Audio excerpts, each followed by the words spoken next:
Hello everyone, I am forewarning you, the parts of this video where I am talking on camera are very choppy. I apologize for that. For some reason, when I sat down to talk in front of the camera that day, I was super nervous. I'm usually a really shy person, so it is really hard for me to talk on camera as a general rule. But I do think that despite that, it is really important that we get this message out there for the sake and future of all the blind horses out there that are currently being thrown away and sent to slaughter.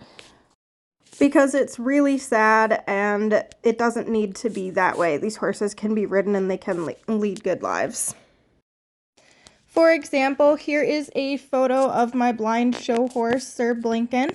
And here's a photo of one of our runs from this year doing a speed event called the Rescue Race with my sister. He actually won third in this class. So I was really proud of him during that. So Blink had not had any experience being ridden before coming to Daybreak Ranch, and I did get him from his breeder who had him since he was a baby. So I do have confirmation of that as well. So he is a good example of how these horses can be trained to live a normal life. And just to drive that point home a little bit more, here is another photo of Blinken and I doing a run this year. This was the Speed Dash, I believe. And you'll also notice that when I ride, I generally only use snaffles. I just don't usually find a reason to have to use curbs or those other types of bits. So anyways, here is the video. Hi, my name is Jessica Harding. I'm from Daybreak Ranch LLC located in Wisconsin. Daisy is a blind mare from the HOC Rose Sanctuary run by Carrie Hansen Bellevander. So this is the long-awaited part 2 from those of you that have been waiting for it. I really apologize. My husband and I got COVID last November, so everything kind of stopped for a while we got better. I'm happy to say that now things are kind of picking up. We just reopened up last week and we're catching up with the few weeks that we were all gone. Well, not gone, but we're catching up from the few weeks that we were all sick and just kind of surviving instead of thriving. So I did want to address a couple of things before the video went on. So this video is centered around Daisy's very first experience with the saddle here at Daybreak Ranch. I do want to say we have done quite a bit of groundwork before I even thought about introducing her to the saddle. I've been using a lot of positive reinforcement training with her, and while the goal is to eventually get her weaned off so many treats, having a saddle on for the first time can be very frightening for a lot of horses. So it is what I consider a jackpot exercise, which means that for every little thing that she does, every time the saddle even comes near her or the saddle pad, she gets rewarded for it. So this helps take away the fear involved in the training process. Thanks for watching, and here is the video.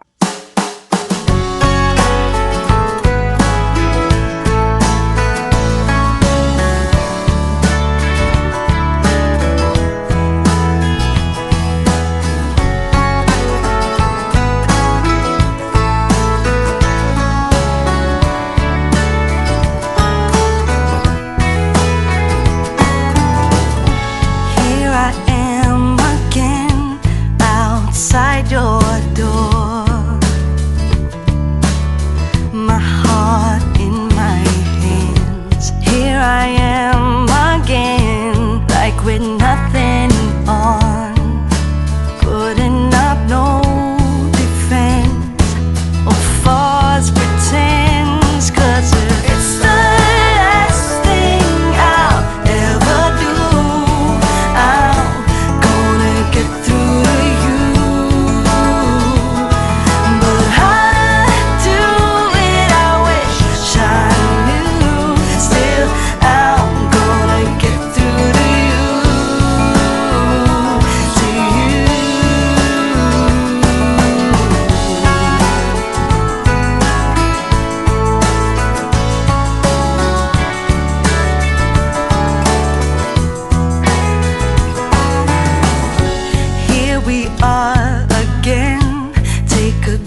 So I thought it would be a good idea to come on here as well and remind everybody that this is not a how to train your blind horse video. You really should get a professional involved if you plan on starting your blind horse under saddle or restarting them or continuing to work with them.